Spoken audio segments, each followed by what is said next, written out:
Hi అండి, welcome to mom and little champs. ఇది Sri Lankan సిరీస్లో 12th వీడియో అండి. ఇదే లాస్ట్ వీడియో. మీకు లాస్ట్ వీడియోలో చెప్పినట్టు 4 days గాల్ అనే ప్లేస్లో ఉన్నామండి. సో ఇక్కడ దగ్గరలో చాలా బీచెస్ ఉన్నాయి. ఆ బీచెస్ చూడడానికి వచ్చాము. మేము చూసిన బీచెస్లో ఇది ఒకటండి. దీన్ని జంగల్ బీచ్ అంటారు. సో ఇక్కడ వరకు ఆటోలోనే వచ్చాము. ఇక్కడ నుంచి వే చాలా సన్నగా ఉందని చెప్పి ఇంకా మేము నడుచుకుంటూ వెళ్తామని ఇక్కడ దిగిపోయి నడుస్తున్నాం అన్నమాట. నడిచే దారిలో చిన్న చిన్నగా స్నాక్స్ అమ్మే షాప్స్, జ్యూసెస్, డ్రింక్స్ ఇలాంటివి అమ్మే షాప్స్ అవి ఉన్నాయి. ఇక్కడ కొన్ని ఫ్రూట్స్, వెజిటబుల్స్ లాంటి వాటికి ఉప్పు కారం పట్టించి ఇలా బాక్సెస్లో పెట్టి ఉంచుతున్నారండి. అవి మనకి అమ్ముతారనమాట. అది కాకుండా నార్మల్గా బీచ్లో ఆడుకునే బాల్స్ అలాంటివి కూడా ఉన్నాయి. ఇది ఇక్కడ నుంచి కొంచెం నడవాలండి. నడిసే ప్లేస్ అంతా కొంచెం జంగలీగా ఉంది. అందుకే దీనికి జంగల్ బీచ్ అని పేరు వచ్చింది అనుకుంటా. మాకు దీంట్లో నడిచినంతసేపు ఎల్లాలో మాకు జలగలతో ఉన్న ఎక్స్పీరియన్స్ అంతా బాగా గుర్తొచ్చింది. కాకపోతే ఇక్కడ జలగలు అయితే లేవండి. మేబీ ఇక్కడ బీచ్ అంటే సీ వాటర్ ఉంటుంది కదా, సో ఉప్పు నీళ్ళు వల్ల జలగలు ఇక్కడ ఉండవనుకుంటా. ఈ బీచ్ మటారా అనే ప్లేస్లో ఉంది. నార్మల్గా బీచెస్ అన్నీ ఉన్న వాటున్న అటు సైడ్ కూడా ఉంటాయన్నమాట. ఈ బీచెస్లో స్నాక్స్ తినేలాగా కొన్ని ఆప్షన్స్ ఉన్నాయండి. మరి నార్మల్గా లంచ్, డిన్నర్ తినేలా అయితే లేవు. ఇక్కడ పక్కకి చాలా బోట్స్ కనిపిస్తున్నాయి. బీచ్ అయితే క్లీన్గానే ఉంది. అది కాకుండా ఇక్కడ కొన్ని యాక్టివిటీస్ ఉన్నాయి, బీచ్ యాక్టివిటీస్. ఇవే అవన్నీ వచ్చే నెంబర్ ఆఫ్ పీపుల్ని బట్టి, జనాలు బట్టి వాళ్ళు రేట్స్ చెప్తున్నారనమాట. అక్కడ మీరు కావాలనుకుంటే ఈ యాక్టివిటీస్ అవి చేసుకోవచ్చు. ఈ బీచ్ ఎంత చిన్నదంటే ఈ మూల నుంచి జస్ట్ అటు సైడ్ అంతే, కొంచెం డిస్టెన్స్ ఇలా తిప్పితే కెమెరా కనిపిస్తుంది కదా, అక్కడ వరకు అంతేనండి బీచ్, అంతకు మించి లేదు. అండ్ నిన్న వెళ్ళిన గాల్ డచ్ ఫోర్ట్ ఉంది కదా, దానికి సంబంధించిన క్లాక్ టవర్ అది ఇక్కడి నుంచి కూడా కనిపిస్తుంది. అండ్ అక్కడి నుంచి ఈ బీచ్ కూడా మనకి బీచ్ కింద కనిపించదు, కానీ ఈ బీచ్ పక్కనే పీస్ పగోడా అని ఒకటి ఉంది. అది బుద్ధిస్ట్ టెంపుల్ లాగా అనమాట. ఆ టెంపుల్, ఆ పీస్ పగోడా గంట షేప్లో ఉంటుంది. అది కనిపిస్తుంది. పిల్లలు సరదాగా స్నార్క్లింగ్ చేస్తామంటే తీసుకొచ్చాము ఈ బీచ్కి. నార్మల్గా స్నార్క్లింగ్ అంటే మనకి బోట్లోకి ఎక్కించుకుని చాలా దూరం తీసుకెళ్ళి ఫిషెస్ ఎక్కడ ఉంటాయో అక్కడ చేపిస్తారండి స్నార్క్లింగ్ అనేది. బట్ వీళ్ళకి ఇది ఫస్ట్ టైం. అండ్ ఇంకా అంత దూరం వాళ్ళు వెళ్తే భయపడతారు అని చెప్పి ఫస్ట్ ఇక్కడే ప్రాక్టీస్ చేపిస్తున్నాం అనమాట. ఇక్కడ మేము ఉన్న టైంలో వర్షాలు బాగా పడినాయి. నార్మల్గా అయితే మీరు వేల్ వాచింగ్కి కూడా వెళ్ళొచ్చు, బట్ వేల్ని చాలా దూరంలో చూపిస్తారు మీకు. అదిగో అక్కడెక్కడో ఉంది అని చెప్పి చూపిస్తారు. అండ్ అది చూపించడానికి మనల్ని 1 hour వరకు లోపలికి తీసుకెళ్తారు, సీ లోపలికి. ఇంకా డాల్ఫిన్స్ అలాంటివి కూడా చూపిస్తారనమాట. మేము ఇక్కడ బీచ్ దగ్గర కాసేపు టైం స్పెండ్ చేసేసి తర్వాత నడుచుకుంటూ మళ్ళీ బ్యాక్ వెళ్తున్నాము. ఇక్కడ పెద్ద పెద్ద ఫిషెస్ ఉంటాయండి. ఇక్కడ కనిపిస్తుంది కదా, దీంట్లో కనిపించిన దానికంటే కూడా చాలా పెద్ద ఫిష్. ఇక్కడ దగ్గరలోనే చాలా ఫిష్ మార్కెట్స్ ఉన్నాయి. తర్వాత మేము ఫుడ్ తినడానికి వెళ్ళాము. ఇది శ్రీలంకలో ఒక స్టేపుల్ ఫుడ్ అనమాట. మనకి హోటల్స్కి వెళ్ళినప్పుడు ప్లేట్ మీల్స్ ఎలా పెడతారో ఇక్కడ అలా పెడతారండి. ఇది నార్మల్గా ఫ్రైడ్ రైస్, చికెన్ ఇస్తారు, బ్రింజాల్ ఫ్రై ఇస్తారు, పప్పు ఇస్తారు, ఎగ్ ఆప్షనల్ అనమాట. అది కూడా కావాలంటే ఇస్తారు. ఓన్లీ వెజ్ కావాలన్నా ఇస్తారండి. ఇక్కడ కంపల్సరీ బ్రింజాల్ ఫ్రై, పప్పు అయితే కంపల్సరీ ఉంటాయి. అండ్ చికెన్లో ఒక వెరైటీ ఉంటుందన్నమాట. ఇక్కడ మేమున్న 4 days మేము తిన్నవి ఇవే అనమాట. ఇక్కడ సహానా అని చెప్పి రీజనబుల్ ప్రైసెస్లో ఒక రెస్టారెంట్ ఉంది. చాలా బాగుంది. టేస్ట్లు అవి నాకు బాగా నచ్చినాయి అనమాట. ఇక్కడ ఈ రెస్టారెంట్లో న్యాచురల్ ఐస్ క్రీమ్స్ కూడా అమ్ముతున్నారండి. కొన్ని అయితే నాకు అసలు ఇంతకుముందు ఎప్పుడు టేస్ట్ చేయని ఫ్లేవర్స్ కూడా ఇక్కడ ఉన్నాయి. అవన్నీ మేము టేస్ట్ చేసాము. ఉన్నన్ని రోజు after food ice cream compulsory తినేవాళ్ళం అనమాట, ఈ ఐస్ క్రీమ్స్ అన్ని టేస్ట్ చేయడానికి. ఇక్కడ ఫుడ్ తినేసి హోటల్కి వెళ్ళే దారిలో చాలా సర్ఫింగ్ స్కూల్స్ ఉన్నాయి. అందరూ కూడా 1 hour 2 hour అలా మనకి ఎంతసేపు కావాలంటే అంతసేపు అక్కడ సర్ఫింగ్ అది నేర్చుకోవచ్చు. మేము మళ్ళీ గాల్ డచ్ ఫోర్ట్ దగ్గరికి మళ్ళీ వెళ్ళాము ఈరోజు. సో ఇక్కడ దేనికి అంటే అక్కడ ఒక చిన్న బీచ్లా కనిపించింది కదా, ఆ బీచ్ దగ్గర ఒకసారి స్నార్క్లింగ్ ఇక్కడ కూడా ట్రై చేద్దామని వచ్చాము. ఈ బీచ్ దగ్గర నుంచి చూపిస్తున్నాను. ఈ కారల్స్ అన్నీ ఇవన్నీ కాళ్ళకి బాగా గుచ్చుకుంటాయి. ఇక్కడ స్నార్క్లింగ్ చేసే టైంకి బాగా వర్షం స్టార్ట్ అయింది. బట్ ఇంకా అలా వర్షంలోనే స్నార్క్లింగ్ చేసుకుంటూ కాసేపు ప్రాక్టీస్ చేసుకుని దాని తర్వాత ఇంకా రూమ్కి వెళ్ళిపోయాము. ఇది నెక్స్ట్ డే అండి. నెక్స్ట్ డే సర్ఫ్ స్కూల్ అంతా చూద్దామని చెప్పి అటు సైడ్ వచ్చాం. అన్ని లైన్గా సర్ఫ్ స్కూల్సే అనమాట. సర్ఫింగ్ అనేది ప్రాక్టీస్తో కొంచెం చేయాలండి. మనకి వీళ్ళు ఫస్ట్ టైం సర్ఫ్ చేస్తున్నాం మేము. సో ఒక్కసారిగా మనమే ఆ బోర్డు పట్టుకుని వెళ్ళిపోలేమన్నమాట. సో ఎవరొకళ్ళు మనతో పాటు రావాలి. సో వీళ్ళు ఏం చేస్తారంటే 1 అవర్కి ఇంత అని ఛార్జ్ చేస్తారు. మాకైతే ఒకరికి 5000 ఇంకొకరికి 4000 అలా ఛార్జ్ చేస్తారు. సో ఈ 1 అవర్లో వాళ్ళు మనతోటే ఉండి ఆ బోర్డుకి మనకి కాలుకి ఒకటి టై చేసేస్తారనమాట. సో ఆ బోర్డు ఎక్కడికో వెళ్ళిపోకుండా మనతోటే ఉంటుంది.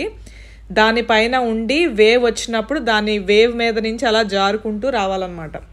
సర్ఫింగ్ చేస్తున్న టైంలో కూడా మధ్యలో వర్షం వచ్చింది, తగ్గింది, అలా అవుతుంది. బట్ చాలా చాలా ఎంజాయ్ చేశారు. ఇది ఒక కొత్త యాక్టివిటీ అనమాట ఇక్కడ చేసిన దాంట్లో. ఇంకా గాల్ కూడా అయిపోయిందండి. 4 days చాలా ఫాస్ట్గా అయిపోయినాయి. సో గాల్ నుంచి మళ్ళీ కొలంబోకి బ్యాక్ వచ్చేస్తున్నాము. ఇక్కడ కూడా శ్రీలంకలో ఒక ప్లేస్ నుంచి ఇంకొక ప్లేస్కి వెళ్ళేటప్పుడు టోల్ గేట్స్ ఉంటాయన్నమాట, సేమ్ మనకున్నట్టే. సో అవి కూడా వీడియో తీశాను నేను. మేము ఫస్ట్లో కొలంబోకి వచ్చినప్పుడు ఇక్కడ వేరే ప్లేసెస్కి వెళ్ళాలి అంటే దారిలో వెళ్తున్న ఆటోనే ఆపి మాట్లాడుకుని అలా వెళ్ళేవాళ్ళం అనమాట. బట్ ట్రిప్ అంతా అయిపోయి లాస్ట్లో కొలంబోకి వచ్చిన తర్వాత మేము రియలైజ్ అయ్యాము, పిక్మీ యాప్లో ఆటోని మనం బుక్ చేసుకుంటే బాగా చీప్ పడుతుందండి. సో అలాగా ఈసారి కొలంబోకి వచ్చినప్పుడు మొత్తం అంతా అలాగా పిక్మీ యాప్లోనే ఆటో అంతా కూడా బుక్ చేసుకునేవాళ్ళం. ఇక్కడైతే మేము 1 గాల్ ఫేస్ అని ఒక మాల్ ఉంది. ఇది పోర్ట్ సిటీకి ఆపోజిట్లో ఉంటుంది. ఆ మాల్కి వచ్చాము. సరదాగా మాల్ అంతా తిరిగాము. బట్ మేము యాక్చువల్గా వచ్చింది ఏంటంటే, మాకు ఇక్కడ శ్రీలంకన్ ఫుడ్ తిని బోర్ కొట్టి ఈ మాల్లో ఏదైనా KFC, మెక్డీ అది చూద్దామని చెప్పి వచ్చాము. శ్రీలంకలో అయితే మెక్డీ మాకు ఎక్కడ కనిపించలేదండి. మేబీ ఇక్కడ ఉండవనుకుంటా. KFC, పిజ్జా హట్ ఇవన్నీ బాగానే ఉన్నాయి. క్రిస్మస్కి కొంచెం ముందు రావడం వలన బాగా క్రిస్మస్ డెకరేషన్స్ అవి బాగా ఉన్నాయన్నమాట మాల్లో. సో ఇక్కడ కాసేపు తిరిగి దాని తర్వాత తినేసి ఫైనల్గా ఇక్కడ పెటా స్ట్రీట్ అని చెప్పేసి పెటా మార్కెట్ అని చెప్పి చాలా ఫేమస్ అంట, అక్కడికి వెళ్ళాం. ఇప్పుడు మీరు ఇక్కడ చూస్తుంది పెటా మార్కెట్ అనండి. నేను క్యాజువల్గా అన్ని షాప్స్ పైపైన కింద చూపిస్తున్నాను. ఇక్కడ దొరకనివంటూ ఏమీ లేవు, అన్నీ దొరుకుతున్నాయి. ఫుడ్ నార్మల్గా ఈ బ్యాగ్స్ కానీ ఫుట్వేర్ కానీ అన్నీ ఉన్నాయి. ఇది యాక్చువల్గా హోల్సేల్ మార్కెట్ అనమాట. ఇది ఫోర్ట్ రైల్వే స్టేషన్ అని శ్రీలంకలో ఐ థింక్ సెకండ్ వ్లాగ్లో చెప్పినట్టున్నాను. ఫోర్ట్ రైల్వే స్టేషన్ దగ్గర ట్రైన్ ఎక్కడానికి వెళ్ళామని. ఆ రైల్వే స్టేషన్కి ఆపోజిట్లో ఉంది. రైల్వే స్టేషన్కి పక్కన ఉంది, ఆపోజిట్లోనూ కూడా ఉంది. రెండింటిని పెటా మార్కెట్ అనే అంటారు. ఈ ఆపోజిట్లో ఉన్న దాంట్లో కొంచెం షాపింగ్ చేయడానికి బాగుంటుంది అని చెప్పారు. ఫోర్ట్ రైల్వే స్టేషన్ పక్కనున్న పెటా మార్కెట్లో షాపింగ్ చాలా కష్టంగా ఉంటుందని చెప్పారు. అంటే మనం ఏదైనా నచ్చి ఒకటి బార్గెన్ చేసి ఆ ప్రైస్కి మనకి వాళ్ళు ఇవ్వట్లేదు అని అనుకుని నెక్స్ట్ షాప్కి వెళ్ళిపోదాం అనుకున్నప్పుడు వాళ్ళు మనతో పాటునే నడుచుకుంటూ వచ్చి ఏ షాప్లో కూడా మీకు బార్గెన్ సెట్ అవ్వకుండా చూస్తారంట. ఇది విన్న తర్వాత ఇంకా అక్కడికి వెళ్ళడం వేస్ట్ అనిపించింది. డైరెక్ట్గా ఫోర్ట్ రైల్వే స్టేషన్కి ఆపోజిట్ దాంట్లోకి వచ్చేసాము. ఇక్కడైతే చాలా షాప్స్ ఉన్నాయండి. చాలా లైక్ సందుల్లో చాలా చిన్న సందులు అలా కూడా ఉన్నాయన్నమాట. ఇంకా మన ఓపిక అలా తిరుగుతూ ఉండాలి. ఇక్కడ ఓవరాల్గా షాపింగ్ అయితే చీప్ అని చెప్పారు. మేమైతే స్పెసిఫిక్గా ఏమీ కొనలేదు, ఊరికే అంతా అలా ఎక్స్ప్లోర్ చేయడానికి అన్నీ తిరిగామన్నమాట. ఇది కోటి అబిడ్స్ మనకు ఉంటాయి కదా, ఆ టైప్లో అనిపించింది, మెయిన్ బజార్ లాగా. మేబీ ఇక్కడికి వస్తే వీళ్ళకి ఇంకా అన్నీ దొరికేస్తాయి అనుకుంటా. సెల్ ఫోన్ ఛార్జర్స్ దగ్గర నుంచి ఫోన్స్ అన్నీ అమ్మేస్తున్నారు. మన ఇండియన్ డ్రెస్సెస్ కూడా అమ్ముతున్నారండి. నార్మల్ ఈ గాగ్రా అవి ఉంటాయి కదా, లెహెంగా అవన్నీ అమ్ముతున్నారు. అండ్ శారీస్ అయితే శ్రీలంకన్ శారీ స్టైల్ కొంచెం డిఫరెంట్గా ఉంటుంది. మన శారీ లాగా ఉండదన్నమాట, కొంచెం డిఫరెన్స్ ఉంటుంది. సైడ్ అమ్ముతారు కదా డ్రెస్ మెటీరియల్స్, ఫ్యాబ్రిక్స్ అవి అమ్ముతారు, ఇంకా లేసెస్ అవి అమ్ముతారు కదా. ఇలా ఇక్కడ కూడా సేమ్ అలాగే ఫ్యాబ్రిక్స్, లేసులు అమ్మే షాప్స్ కూడా ఉన్నాయి. బట్ మాకు అంత టైం లేదు, పైన ఎక్స్ప్లోర్ చేద్దామని వచ్చాము. సో ఇన్ జనరల్గా ఆ షాప్స్ కంటూ వెళ్ళలేదన్నమాట. మేము ఇక్కడ కొలంబోలో లాస్ట్ 1 day పెట్టుకున్నామండి. ఇంకా ఆ రోజు ఫస్ట్లో మిగిలిపోయినవి ఏమైనా ఉంటే ఇంక ఇక్కడ చూసేసి తర్వాత వెళ్ళిపోవాలని. సో నెక్స్ట్ డేనే మాకు మధ్యాహ్నం ఫ్లైట్ ఉంది బ్యాక్ టు సింగపూర్.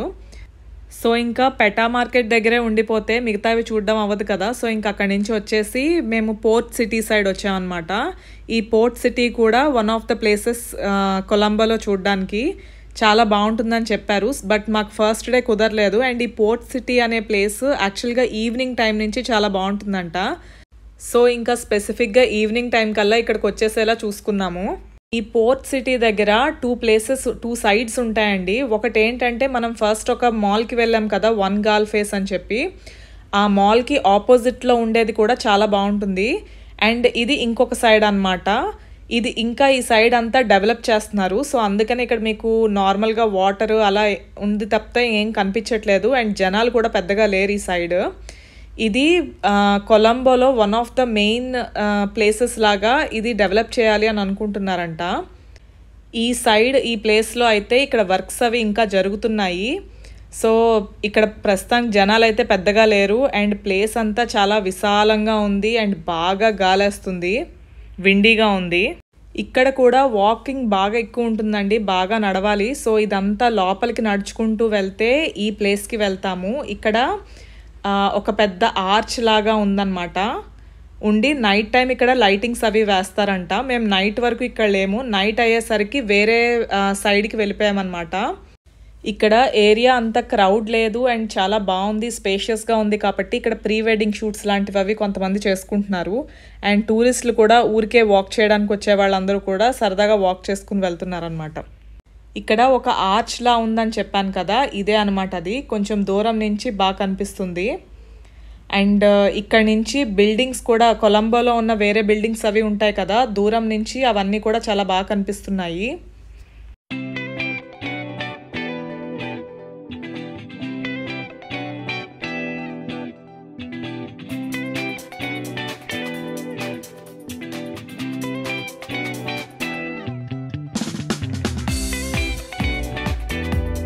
వీళ్ళు ఈ పోర్ట్ సిటీని ఎలా డెవలప్ చేయాలి అనుకుంటున్నారు అనేది కొన్ని పిక్చర్స్లో చూపించారు.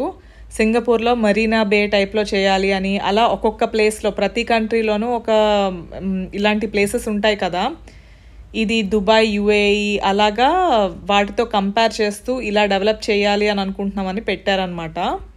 ఈ పోర్ట్ సిటీలో ఒక సైడ్ నుంచి ఇంకొక సైడ్కి నడుస్తున్నప్పుడు సైడ్కి ఒక డ్యూటీ ఫ్రీ మాల్లా ఉందన్నమాట.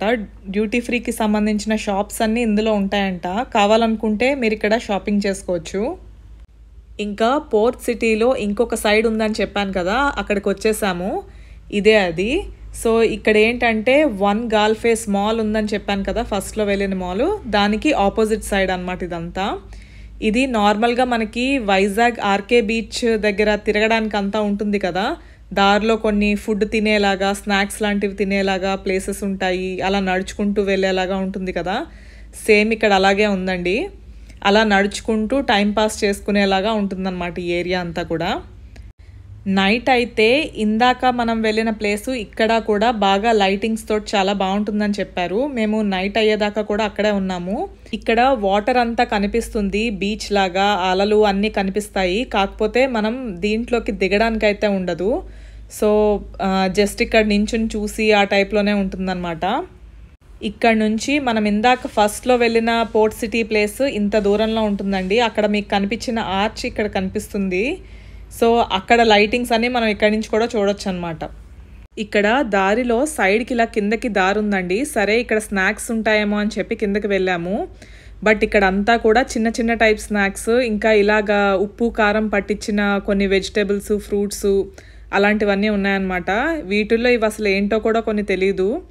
ఇక్కడ వాళ్ళు ఇవి బాగా తింటారనుకుంటా, చాలా ప్లేసెస్లో చూశాను అలాగా పెట్టి అమ్మడం అనేది. నార్మల్గా మ్యాంగోలో చేసినవి అయితే ఇలాంటివి బాగుంటాయి, కానీ మిగిలినవి ఏంటో కూడా మనకు తెలియదు కదా. సో అవన్నీ మేము స్కిప్ చేసేసాము. ఇంకా ఈ పొటాటో చిప్స్, ఇంకా డ్రింక్స్ అలాంటివే ఉన్నాయన్నమాట ఇక్కడ. సో ఇంకా పైకి వెళ్ళిపోయాము. ఇక్కడ ఇంకా పైకి వచ్చేసిన తర్వాత మాకు ఇది కనిపించింది. ఇది సీలో ఇంకా బెటర్ వ్యూ కోసం చూడడానికి అని చెప్పి లోపలికి వెళ్తున్నారు జనాలు. ఇది ఎక్కి పైకి వెళ్ళి ఆపోజిట్ చూసేసరికి ఇక్కడ మొత్తం లైటింగ్స్ అన్నీ ఆన్ చేసేసారు ఈ బిల్డింగ్స్లో అంతా. అండ్ దీని ఆపోజిట్లోనే శ్రీలంక ఫ్లాగ్ ఉందండి. ఈ ఫ్లాగ్ మార్నింగ్ 6 o'clockకి రేస్ చేస్తారంట, అలాగే ఈవినింగ్ 6కి లోవర్ చేస్తారనమాట. దీనికి రేస్ చేసేటప్పుడు, ఇలా లోవర్ చేసేటప్పుడు కూడా స్పెసిఫిక్ ప్రొసీజర్స్ ఉంటాయి, అవి ఫాలో అయ్యి చేస్తారనమాట. సో ఆ ప్రొసీజర్ కూడా కొంచెం క్యాప్చర్ చేశాను, చూడండి. ఇది చాలా లెందీ ప్రొసీజర్ అండి. సో ఇది చాలా స్లోగా జరుగుతుంది, బట్ నేను ఇది మీకు కొంచెం స్పీడ్గా చూపిస్తున్నాను అంతే. ఇలా ఫ్లాగ్ కింద వరకు వచ్చిన తర్వాత దాన్ని కింద పడకుండా ప్రాపర్గా దాన్ని పట్టుకుని నీట్గా ఫోల్డ్ చేసి దానికి ఒక ప్రొసీజర్లో దాన్ని ఫోల్డ్ చేసుకుని దాన్ని తీసుకువెళ్ళాలన్నమాట. ఇంకా ఈ ప్రొసీజర్ అంతా చూసి లాస్ట్ వరకు దాని తర్వాత సీ వ్యూ మళ్ళీ చూడడం స్టార్ట్ చేసాము. ఇది నైట్ అయ్యే కొద్దీ చాలా బాగుందండి ఈ ప్లేస్. సో ఇది ఇంకా ఫ్రంట్కి వెళ్తే మనం చూసిన ఆ ఆర్చ్ అటు సైడ్ కూడా ఉంది కదా, అటు సైడ్ కూడా లైటింగ్స్ తోటి చాలా బాగా కనిపిస్తుంది. అండ్ ఇటు కూడా బిల్డింగ్స్ అన్ని లైట్స్తో చాలా బాగుంటాయి అన్నమాట. ఓవరాల్గా శ్రీలంకలో మేము 14 days ఉన్నామండి. 14 days చాలా బాగా ఎంజాయ్ చేసాము. మేము చూడాలి అనుకున్నవి మ్యాక్సిమం అన్నీ చూసేసాము. ఇంకా చూడాల్సిన ప్లేసెస్ కొన్నే ఉన్నాయి, బట్ అన్నీ కవర్ చేసేలా ఉంటే ట్రిప్ అంతా బాగా క్లమ్జీగా అయిపోతుంది అనిపించింది. అండ్ ఆల్సో మేము పిల్లలతో వచ్చాం కాబట్టి పిల్లలతో వచ్చినప్పుడు మొత్తం అంతా తిరగడం అవ్వదండి. మనం రెస్ట్ కూడా ఇవ్వాలి పిల్లలకి, అట్ ద సేమ్ టైం తిప్పాలి కూడా. మేము ఇక్కడ ఉన్నన్ని రోజులు వర్షాలు అయితే బాగా పడినాయండి. మేము రెయినీ సీజన్ ఏమో ఇది అని అనుకున్నాము, బట్ ఇక్కడ ఉన్న వాళ్ళు చాలా మంది చెప్పడం ఇక్కడ అసలు సీజన్స్ అలా ఏమి ఉండవని చెప్పారు. మేము పోర్ట్ సిటీకి వచ్చినప్పుడు ఇక్కడ బాగా స్నాక్స్ అన్నీ ఉంటాయి, ఇక్కడ ఫుడ్ అంతా ట్రై చేయాలనుకున్నాం. మాకు ఫైనల్గా ఇక్కడ కనిపించినాయి ఇవే అనమాట స్నాక్స్ అన్నీ. ఇక్కడ మైదా పిండి లేదా కార్న్ఫ్లోర్ వేసి అలా ప్రాన్స్ అంటించారు. అది కాకుండా వడలు, ఇంకా ఇలా గారెలు, ఈ నాన్స్ టైప్ కూడా ఉన్నాయన్నమాట. మేము గారెలు మన దానికి సిమిలర్గా ఉన్నాయని చెప్పి ఆర్డర్ చేసాము. వాళ్ళు ఏం చేశారో తెలుసా, గారెని సెంటర్లోకి కట్ చేసి దాన్ని అటు ఇటు మళ్ళీ ఇంకొకసారి ఫ్రై చేసి దాని మధ్యలో కొంచెం లిక్విడ్, కొంచెం గ్రేవీ టైప్లో వేసి దాంట్లో ఉల్లిపాయలు ఇంకా నిమ్మకాయ అలా పిండి అప్పుడు ఇచ్చారనమాట. గారెని ఇలా కూడా తింటారా అనిపించింది. ఇదే అది. ఇంకా ఒకటి తిన్న తర్వాత ఇంక వద్దనిపించింది మాకు. ఇదేమో నాన్, ఇది కూడా అంతే, ఒకసారి వేడి చేసి పైన గ్రేవీ వేసి ఉల్లిపాయలు అవి వేసి ఇచ్చారు. ఇక్కడ అన్ని మ్యాక్సిమం చిన్న చిన్న షాప్స్ కింద ఉన్నాయి కదా, అన్నిటిలోనూ ఇవే వేసిస్తున్నారండి. వాళ్ళ దగ్గర ఒక చిన్న గిన్నెలో ఆయిల్ వేసుకుని ఆ ఆయిల్ అలా మరుగుతూనే ఉంటుంది. సో ఎవరైనా ఏదైనా కావాలి అన్నప్పుడు అది మళ్ళీ అదే ఆయిల్లో వేసి కాసేపు ఫ్రై చేసేసి అప్పుడు ఇస్తున్నారనమాట. మాకు ఇంకా అక్కడ తినాలనిపించలేదు, సైడ్కి ఇంకా వచ్చాము. ఇక్కడ బిర్యానీ షాప్ కనిపించి సరే బిర్యానీ ట్రై చేద్దామని ఆర్డర్ చేసాము. ఇక్కడ బిర్యానీ ఓకే, కొంచెం బాగానే అనిపించింది, కానీ మన బిర్యానీలా ఉంటుందనుకుంటారేమో, అలా అయితే అస్సలు లేదు. ఇక్కడ నార్మల్ చాయ్, ఐస్ క్రీమ్ అలాంటివి కూడా అమ్ముతున్నారు. అండ్ ఇది మేము ఆర్డర్ చేసిన బిర్యానీ. ఇంకా నెక్స్ట్ డే మార్నింగ్ ఫాస్ట్గా ఎయిర్పోర్ట్కి వచ్చామండి.